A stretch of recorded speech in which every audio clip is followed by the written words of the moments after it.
بسم اللہ الرحمن الرحیم۔ دیکھنے والوں،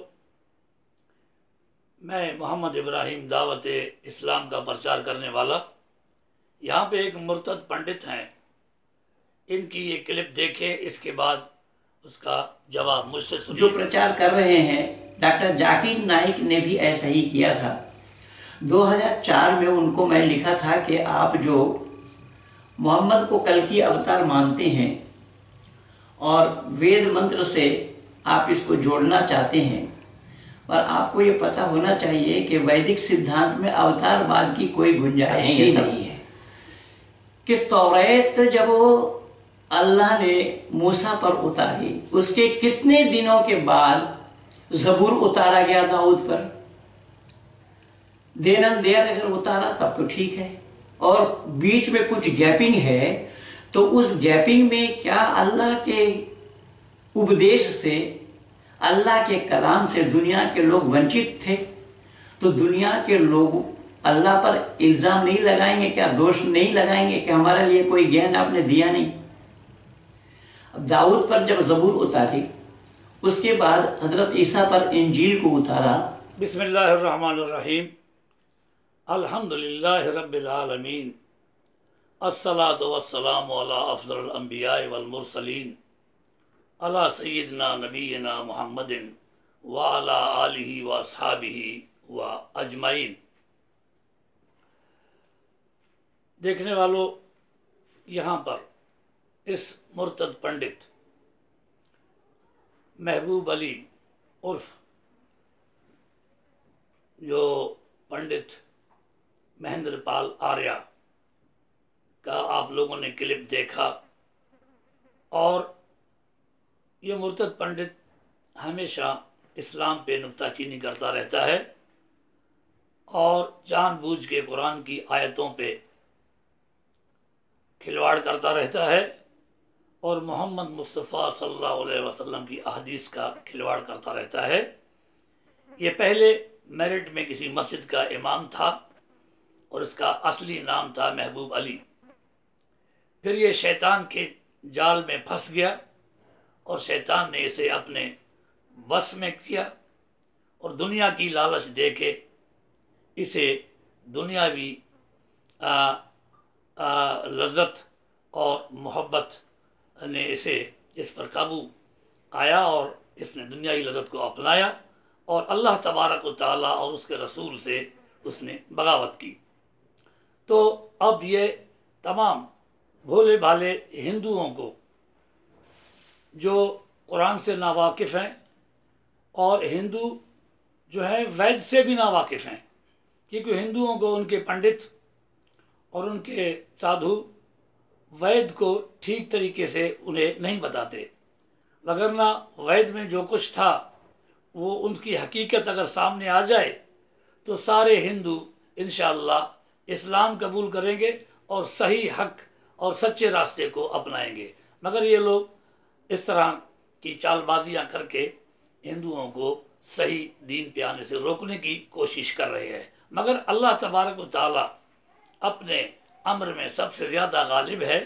اللہ نے اس دنیا کو پیدا کیا فقط اس امتحان کے لیے، اور جو اس امتحان میں پاس ہو گیا وہ آگے جنت سورگ پائے گا، جو اس دنیا کی جال میں آیا اور امتحان سے فیل ہو گیا، پریکشا سے فیل ہو گیا، تو وہ نرک جائے گا، جہنم جائے گا۔ یہ دو ٹوک لفظ ہیں اس دنیا کے۔ یہ یہاں پہ ہم سب ایک پریکشا دینے کے لیے آئے ہیں، نہ کہ ابدی ہمیشہ رہنے کے لیے آئے ہیں۔ یہاں پہ میں پہلے قرآن کی ایک آیت تلاوت کروں گا، اس کے بعد میں مہندر پال کی جو سوالات ہیں ان کا جواب دوں گا۔ اللہ تبارک و تعالیٰ یہاں قرآن کے اندر فرماتے ہیں، سورہ نمبر 29 سورہ عنکبوت اور اس کے آیت نمبر 40 میں فرماتے ہیں، بسم اللہ الرحمن الرحیم، مثل الذین اتخذوا من دون اللہ اولیاء کمثل عنکبوت اتخذت بیتا وان احون البیوت لبیت العنکبوت لو کانوا یعلمون۔ صدق اللہ العظیم۔ اللہ فرماتے ہیں کہ جن لوگوں نے غیروں کو، دوسروں کو اپنا مشکل کشا سمجھا اور اپنے جو ہے آخرت میں چھٹکارا دینے والا سمجھتے ہیں، اپنا سہارا سمجھتے ہیں، جیسے کسی نے چاند کو अपना भगवान माना, किसी ने सूरज को अपना भगवान माना, किसी ने किसी दरख्त को भगवान माना, किसी ने किसी इंसान को अपना भगवान माना, किसी ने किसी पत्थर को माना, किसी ने किसी जानवर को माना, किसी ने पानी को भगवान माना, किसी ने आग को भगवान माना। तो अल्लाह ताला फरमाते हैं ये लोग, उनकी जो सहारा है, जिनको अपना सहारा समझते हैं, इनकी सहारा उस मकड़ी की जाले की तरह है कि मकड़ी जब जाला बुनता है अपना घर, तो वो ये समझता है कि मेरा ये मजबूत घर है। अल्लाह ने ये मिसाल दिया कुरान के अंदर कि सबसे कमज़ोर घर मकड़ी के जाले का होता है। हवा का तेज़ झोंका भी उसकी घर को तबाह करता है। अगर छोटा सा बच्चा भी अपने उंगली उसके घर के जाले पे फेरे तो उसका घर का तहस नहस हो जाता है। अल्लाह ने इसलिए मिसाल दिया ताकि वो लोग इस मिसाल से अकल ले लें कि वो जिनके पीछे भागते हैं, जिनके सामने कुर्बानियाँ करते हैं, जिनके सामने बलियाँ चढ़ाते हैं, जिनके सामने मन्नतें करते हैं, वो उनका जो सहारा है वो उस जो है मकड़ी की जाले की तरह है, इससे बढ़कर और कुछ भी नहीं है। इसलिए झूठ के रास्ते को छोड़कर सच्चाई को अपनाओ तो सच्चाई में ही फ़ायदा है, सच्चाई में ही कामयाबी है। यहाँ पंडित महेंद्र पाल का जो पहला सवाल है वो इसमें ये कहते हैं कि आप मोहम्मद सल्लल्लाहु अलैहि वसल्लम को आखिरी अवतार मानते हो आप लोग। देखिए, हम नहीं मानते हैं मोहम्मद सल्लल्लाहु अलैहि वसल्लम को आखिरी अवतार। आखिरी अवतार मोहम्मद सल्लल्लाहु अलैहि वसल्लम तो आखिरी पैगंबर हैं, आखिरी नबी हैं। आखिरी अवतार तो वैद ने कहा है, वैद ने कहा है कि मोहम्मद सल्लल्लाहु अलैहि वसल्लम आखिरी अवतार हैं। और यहाँ पे तुम कहते हो महेंद्र पाल कि वेदों में अवतार का कोई गुंजाइश नहीं है, तो मैं आपको ये सबूत दिए देता हूँ। आप खोल लें अथर्वा वेद, अथर्वा वेद बुक 20 हिम 126 और उसका मंत्रा 1 से 14 तक, तो वहाँ लिखा हुआ है नारा शंसा। नारा का मतलब होता है नर, नर यानी होता है मर्द, और शंसा का मतलब है, शंसा का मतलब है तारीफ का हकदार या तारीफ करने वाला। नारा शंसा यानी तारीफ का हकदार या तारीफ करने वाला। अगर किसी संस्कृत ज़बान जानने वाले से पूछो कि नारा शंसा का उत्तर अरबी में क्या होगा, तो वो ये कहेगा कि मोहम्मद। मोहम्मद का मतलब है कि उठते बैठते सोते जागते अपने रब की, अल्लाह की, ईश्वर की तारीफ करने वाला, उठते बैठते मोहम्मद का यही मतलब है। ये आपके सवाल का जवाब। दूसरा कहा था पंडित महेंद्र पाल आर्या ने, कहता है कि परमात्मा कभी अवतार नहीं लेता क्योंकि उसका कोई रूप रंग नहीं और वो शरीर धारा नहीं है, इसलिए परमात्मा अवतार नहीं लेता।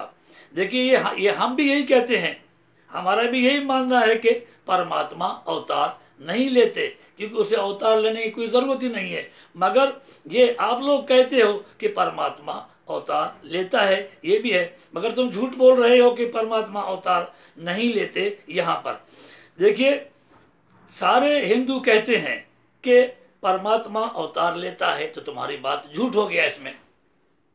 सारे हिंदू कहते हैं कि परमात्मा अवतार लेता है। देखिए, हजरत मोहम्मद सल्लल्लाहु अलैहि वसल्लम को अवतार मानते हैं, वेद में ऐसा नहीं है। ये तुम्हारा कहना है कि मोहम्मद सल्लल्लाहु अलैहि वसल्लम को अवतार मानते हैं, मगर वेद में ऐसा नहीं है। देखिए, वेद में मैं बता दी देता हूँ कि वेद कहाँ कहता है कि मोहम्मद सल्लल्लाहु अलैहि वसल्लम आखिरी अवतार हैं।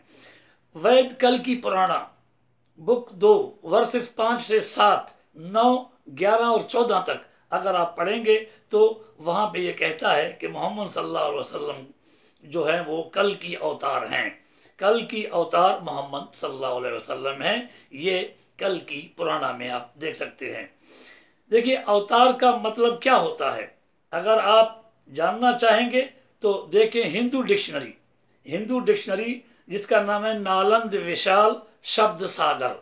नालंद विशाल शब्द सागर अगर आप देखेंगे तो वो कहता है कि अवतार का मतलब होता है उतारा हुआ। देखिए, अगर उतारा हुआ है तो उसको उतारने वाला कोई और है। अवतार परमात्मा नहीं होता, अवतार ईश्वर नहीं लेता। अवतार अगर कहता है कि नालंद विशाल शब्द सागर कहता है कि अवतार का मतलब जो है उतारा हुआ, अगर वो उतारा हुआ है तो उतारने वाला कोई और है, तो इसलिए उतारने वाला कोई और है तो ईश्वर अवतार नहीं लेता, उसने किसी और को भेजा होगा। तो इस तरीके के साथ अल्लाह तबारक व तआला जो है, अल्लाह तबारक व तआला ने दुनिया की शुरुआत से लेके आखिर तक पैगंबरों को भेजा है, नबियों को भेजा है, ताकि दुनिया वालों को वो संदेश दे सके कि अल्लाह का, मालिक का, खालिक के कायनात का जो है उसका संदेशा क्या है जो उन तक पहुंचाया जाए। तो अल्लाह ने शुरू से आदम अलैहिस्सलाम को पहला नबी बना के भेजा और 1,24 नबी भेजे, सारे कौमों में, सारे उम्मतों में, और उनकी ज़ुबान के मुताबिक भेजा, ताकि अच्छी तरह लोगों को समझा सकें कि अल्लाह ताला क्या फरमाते हैं। तो इसलिए मोहम्मद सल्लल्लाहु अलैहि वसल्लम जो हैं वो आखिरी नबी और आखिरी पैगंबर हैं। इस्लाम में, कुरान में अल्लाह तबारक व तआला पैगंबरों को, नबियों को भेजते हैं और आसमानी किताबों को भेजते हैं। इस तरह आखिरी रसूल मोहम्मद सल्लल्लाहु अलैहि वसल्लम हैं, आखिरी रसूल हैं, और कल की अवतार भी मोहम्मद सल्लल्लाहु अलैहि वसल्लम है। और वैद ने कहा है कि अंतिम ऋषि, वैद ने कहा है कि अंतिम ऋषि अंतिम ज्योति लेकर आए। ज्योति मानी ये कुरान, यानी ज्योति मानी रोशनी, प्रकाश, रोशनी। अंतिम ज्योति ये कुरान है और अंतिम ऋषि मोहम्मद सल्लल्लाहु अलैहि वसल्लम है। ये वैद कहता है, मैं नहीं कहता। तो सवाल है पंडित का कि पहले की किताबें जैसे तौरात, ज़बूर, इंजील, ये सब खुदा की नहीं थी, अल्लाह ने सिर्फ कुरान की हिफाजत का वादा किया। पंडित, वो सारी किताबें तौरात, ज़बूर, इंजील अल्लाह ही की थी। अल्लाह तबारक व तआला ने उन किताबों का हिफाजत भी अल्लाह ने किया, उन नबियों का हिफाजत भी अल्लाह ने किया, लेकिन अल्लाह को गैब इल्म था कि ये उम्मतें जाएंगी, ये किताबें भी चली जाएंगी। जब वो पैगंबर आएगा कि जिसके बाद फिर मैं कोई नबी नहीं भेजूंगा, जब वो उम्मत आएगी कि उसके बाद कोई मैं उम्मत नहीं भेजूंगा, तो इसलिए अल्लाह ने कुरान की हिफाजत का जिम्मा लिया कि इसके बाद नबी को, मोहम्मद को तो मैं ले जाऊंगा, लेकिन कुरान हमेशा रहेगा क़यामत तक और उम्मत भी रहेगी क़यामत तक। तो इसलिए इस कुरान का हिफाजत अल्लाह ने फरमाया, इन्ना नहनु नज़्ज़लना ज़िक्र व इन्ना लहू लहाफ़िज़ून, हमने ये कुरान उतारा है तो क़यामत तक इसकी हिफाजत भी हम करेंगे। पंडित, आज तुम देखो कि कुरान हर बच्चे के दिल में हिफ्ज़ है, सीने में हिफ्ज़ है, लबों पे, ज़ुबान पे हिफ्ज़ है। तो कुरान हर जगह हिफ्ज़ है। मुझे बताओ कि दुनिया की आज कौन सी बड़ी किताब है जो लोगों ने हिफ्ज़ किया? किसी ने कभी कोई वेद को पूरा हिफ्ज़ किया है? कभी किसी ने वेद को, यजुर्वेद को, अथर्ववेद को, ऋग्वेद को, सामवेद को किसी ने सीने में हिफ्ज़ किया है? किसी ने बाइबल को हिफ्ज़ किया है? किसी ने और किताबों को हिफ्ज़ किया है? इसलिए कि वो सब बातिल हैं। जो हक है उसका वादा अल्लाह ने किया कि इसकी हिफाजत क़यामत तक मैं करूँगा, सो वो कर रहे हैं। तो कहना मकसूद ये है कि तुम्हारा ये सवाल था कि क्या दाऊद और मूसा और ईसा अलैहिस्सलाम के दरमियान कितना गैप था और इस बीच नबी नहीं भेजे, तो उन लोगों का क्या कसूर है जिस बीच नबी नहीं भेजे और उनको क्यों जहन्नम में डाला जाएगा? तो जवाब यह है कि इस गैप के दरमियान जो लोग मर गए उनका फैसला अल्लाह तबारक तआला के हाँ है। चाहे तो अल्लाह तबारक तआला उन्हें सज़ा दे दे, चाहे तो अल्लाह तबारक तआला उन्हें माफ़ कर दे। लेकिन यहाँ अल्लाह तबारक तआला ने वादा फरमाया कुरान के अंदर, अल्लाह ने फरमाया कि वमा कुन्ना मुअज़्ज़िबीना हत्ता नबअस रसूला, हम कभी किसी कौम को अजाब नहीं देते जब तक कि हम रसूल न भेजें, जब तक कि हम पैगंबर न भेजें, जब तक कि हम कोई मुअल्लिम, कोई शिक्षा देने वाला न भेजें। तो इसलिए उन उम्मतों का जिस गैप में नबी पैगंबर नहीं आए, तो उस गैप का जिम्मा अल्लाह के यहाँ जाता है। अल्लाह चाहे उन्हें माफ़ करे, अल्लाह चाहे उन्हें सज़ा दे, ये अल्लाह की मर्ज़ी है।